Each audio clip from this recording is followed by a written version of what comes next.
C'est terminé. La saison pitoyable du Real Madrid s'achève aujourd'hui. Le Real Madrid qui jouait dans son dernier match de la saison à domicile face à une équipe très très faible de Bilbao.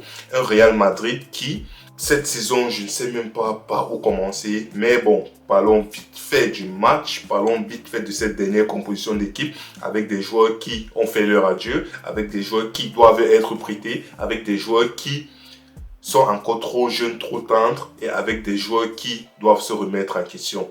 Le Real Madrid qui commence donc ce dernier match de la saison avec un Mbappé.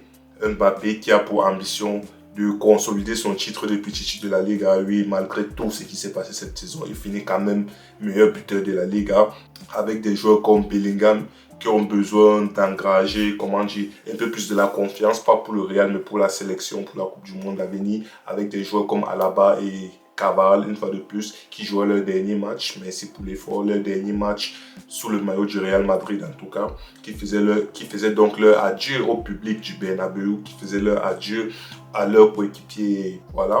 Ce Real Madrid, ce match, pour dire vite fait, je ne vais pas trop m'attarder, vite fait, ce que j'ai retenu en dehors des joueurs qui partent, ce que j'ai retenu, c'est que oui, une défense toujours aussi perméable. On a encore pris 2 buts aujourd'hui face à une équipe vraiment. Ils n'ont pas été flamboyants, ils n'ont pas été menaçants, ils n'ont pas été extraordinaires, mais ils ont quand même réussi à mettre 2 buts, il faut le souligner. Avec de l'autre côté, on a un Massantuano clairement insuffisant, titulaire. Ça fait quoi? Ça fait peut-être 2-3 matchs qu'il joue titulaire. Il est toujours aussi fébrile, faible, pour ne pas dire. Le Massantuano, franchement, pour la saison prochaine, on doit le trouver un nouveau club. Il doit aller ailleurs, il doit aller engranger du temps de jeu. C'est un joueur, oui, de comment on l'a vanté, oui, de ses débuts au Real Madrid et tout. C'est un joueur prometteur, mais il y a encore beaucoup de marge de progression. Il est encore trop tendre, il est encore trop... il n'a pas le niveau en fait. Pour l'instant, il n'a pas le niveau. Il doit vraiment aller ailleurs où il va trouver du temps de jeu, où il va acquérir de l'expérience et tout. Et peut-être que on pourra le récupérer derrière. Et maintenant, une fois de plus, on joue Gonzalo titulaire, Gonzalo et Marc. Force est de constater que Gonzalo, oui, du moins sur cette fin de saison, la plupart des matchs où il a joué titulaire, il a marqué. Oui, on va sortir 2-3 matchs où il n'a pas marqué. Mais lorsque tu regardes, s'il a joué 5 matchs, sur les 5 matchs, il a au moins 3 matchs où il a marqué. Et aujourd'hui, une fois de plus, Gonzalo, il a marqué. Une très belle passe de Cavaral, comme ce cadeau d'adieu là, pour Gonzalo. Gonzalo qui te fait un très bon contrôle, Gonzalo qui marque. Tu as un Kylian, comme je l'ai dit, il devait consolider sa place de Pichichi, de meilleur buteur de la Liga. Et une fois de plus, il a marqué aujourd'hui. Il a marqué, oui. Bellingham, il a marqué. Brahim Diaz qui est entré vers la fin, il a marqué. Bon, cette saison, en gros, qu'est-ce qu'on va retenir? On va retenir un Alaba qui fait ses adieux, un Carvajal qui fait ses adieux, un Vinicius qui n'est pas là pour ce dernier match, oui, parce que ça fait 2-3 jours qu'il a demandé la permission pour partir, pour se rendre au Brésil, pour des raisons personnelles et tout. Donc, avec l'accord du club, avec l'accord de tout le monde, Vinicius qui s'est envolé un peu plus tôt que les autres. En dehors de ça, il y a le retour d'Arda Güler. J'ai vu Ceballos, je crois Ceballos aussi, c'est son dernier match avec le Real Madrid. C'est pour ça qu'on l'a fait jouer aujourd'hui. Ceballos, franchement, il était même pas au placard, il était à la poubelle limite, mais aujourd'hui on l'a mis pour qu'il puisse faire son jubilé, si je peux le dire comme ça. Et on a vécu une saison vraiment en dents de scie. On a vécu une saison où on est passé par toutes les étapes. On a vécu une saison où on a eu des polémiques sur et en dehors du stade. On a eu des polémiques, que ce soit les joueurs, les entraîneurs, la direction. Qu'est-ce qu'on n'a pas eu cette saison? On a tout eu cette saison, on a eu la totale. Donc, du point de vue, comment dire, là où le Real se trouve, le point où le Real se trouve actuellement, il n'y a plus de retour. En fait, je ne sais pas ce qu'on peut faire de pire. Le seul truc qu'on peut faire maintenant, c'est aller se relever la tête et aller de l'avant. Donc, Arbeloa, j'ai oublié de dire Arbeloa qui fait aussi ses adieux au Bernabéu, qui fait ses adieux à ses joueurs parce que avant le match, là, il a annoncé comme quoi c'était son dernier match. Donc, Arbeloa, merci pour les services, c'est tout ce que je peux dire, merci pour les services. Il a fait de son mieux dans la situation, dans le contexte épineux du Real Madrid, dans le contexte dans lequel il a pris cette équipe, il a fait de son mieux.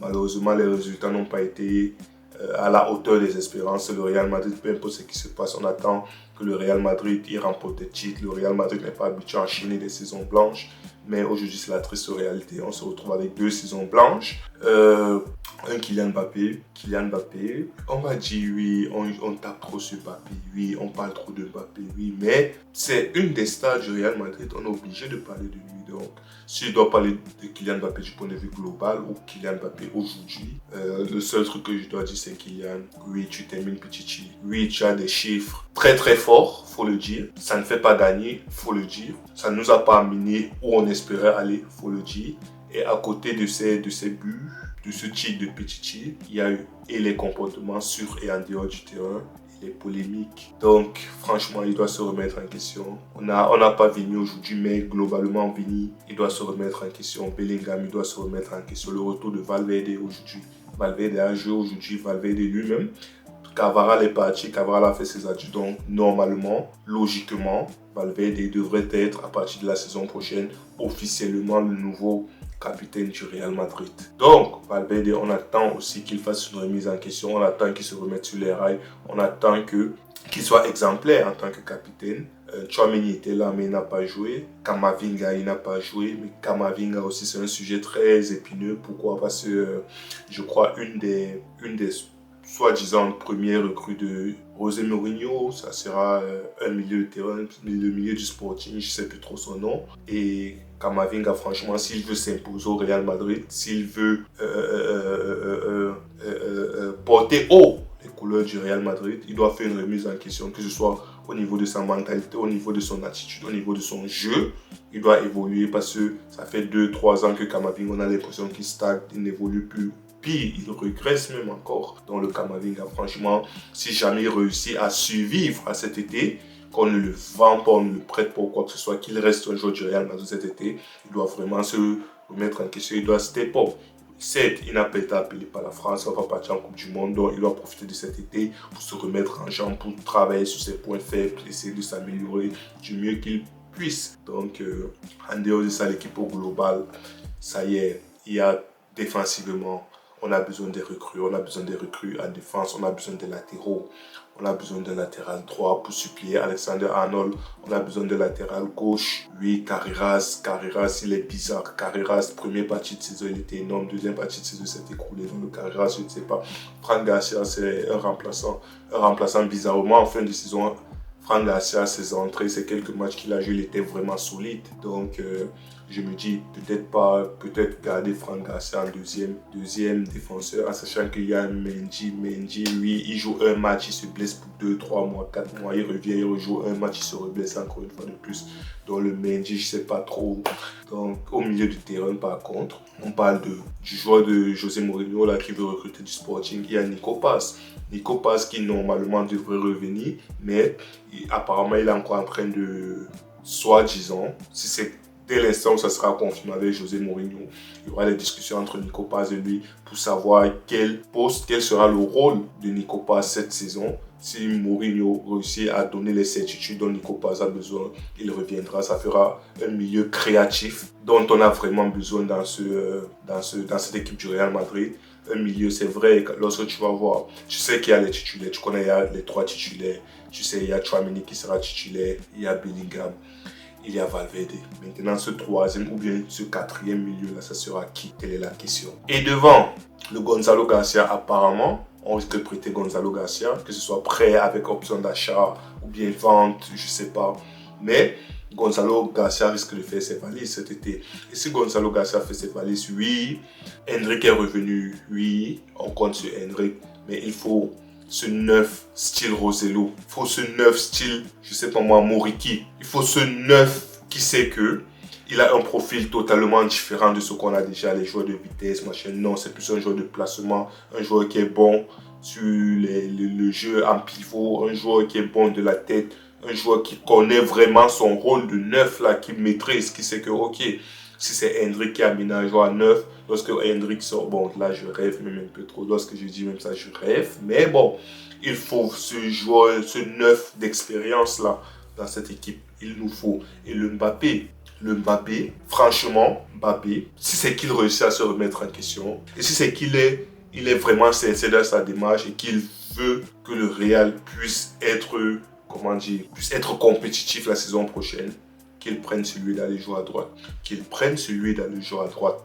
On nous met ce neuf là, que ce soit Endrick ou que ce soit ce neuf d'expérience, ils viennent. Parce que quoi, quand tu vois le match par exemple d'aujourd'hui, tu vois Mbappé jouer à gauche, il y a Gonzalo Garcia à l'axe. Il y a vraiment ce point de fixation à l'axe qui permet de maintenir la pression au niveau des deux défenseurs centraux et les latéraux et les ailiers. En l'occurrence aujourd'hui Mbappé, il avait un peu plus de liberté. Tu ne pouvais pas trop faire les deux contre un. Pourquoi? Parce que tu sais qu'il y a un attaquant qui fait des appels dans le dos, il y a un attaquant qui attire les défenseurs à lui. De l'autre côté, le Massantano, comme j'ai dit, c'est insuffisant. Donc ça, c'est vraiment le poste parfait pour Mbappé actuellement. Il part là-bas. Et si jamais même on joue avec Endrick, sur ses récents, du moins lorsqu'il était prêté à Lyon, sur ses performances à Lyon, il y a beaucoup de moments où il partait du côté gauche. Donc Endrick, c'est certes un neuf, mais il peut aussi être de temps en temps sur le côté gauche. Donc il peut alterner, sur le côté droit, pardon. Il peut alterner, il n'a pas de problème à partir sur le côté droit de temps en temps, à démarrer du côté droit, et ainsi de suite. Donc ça peut changer. Mais il faut vraiment ce point de fixation là à l'axe. Comment on l'appelle? Le Vini, franchement, je t'aime beaucoup. Vini, tu as fait beaucoup de bonnes choses cette saison. Tu as aussi fait beaucoup de tort à l'équipe cette saison, il faut le dire. Donc le Vini, j'attends aussi une remise en question de sa part. Maintenant, du point de vue global, je ne sais pas trop ce que je vais dire. C'est une saison de merde. La saison est terminée. Il n'y a plus rien. Il n'y a pas de trophée, on le sait. La seule personne qui va remporter un trophée cette saison, c'est Kylian Mbappé. Donc, comme quoi, il peut dire oui, vous avez fait une saison blanche, mais moi, je n'ai pas fait une saison blanche, j'ai un trophée. Et on ne va rien dire, malheureusement. Donc, une saison de merde, quoi. Une saison de merde. On attend maintenant qu'on attend la Coupe du Monde. On va voir ce qui va se passer. Que ce soit Vini avec le Brésil, Bellingham avec l'Angleterre, Mbappé avec la France. Que la meilleure équipe gagne. Que le meilleur gagne. À the end of the day, on veut que le Real gagne. Donc, si tous ces égos-là, ils réussissent à trouver vraiment ce point de convergence pour rendre ce Real Madrid exceptionnel, sous la houlette d'un nouvel entraîneur, José Mourinho probablement, ou un autre, mais c'est qu'il y aura un nouvel entraîneur, donc des nouvelles recrues, et on verra bien. Au fur et à mesure que les jours passent, on dit quoi, Pérez, on attend que l'élection de Pérez finisse, ensuite on verra l'officialisation. Si c'est que dès la semaine prochaine, c'est clair, net et précis que c'est bon, Pérez il a gagné ses élections, il est réélu en tant que président. Dans la foulée, je crois qu'il y aura l'annonce de José Mourinho et ça serait une nouvelle ère pour le Real Madrid, si je peux le dire ainsi. Donc c'est tout ce que je voulais dire dans cette vidéo. Note, si on doit donner une note à cette saison du Real Madrid, c'est 0. C'est 0. Redoublement demandé. L'enfant n'a pas le niveau.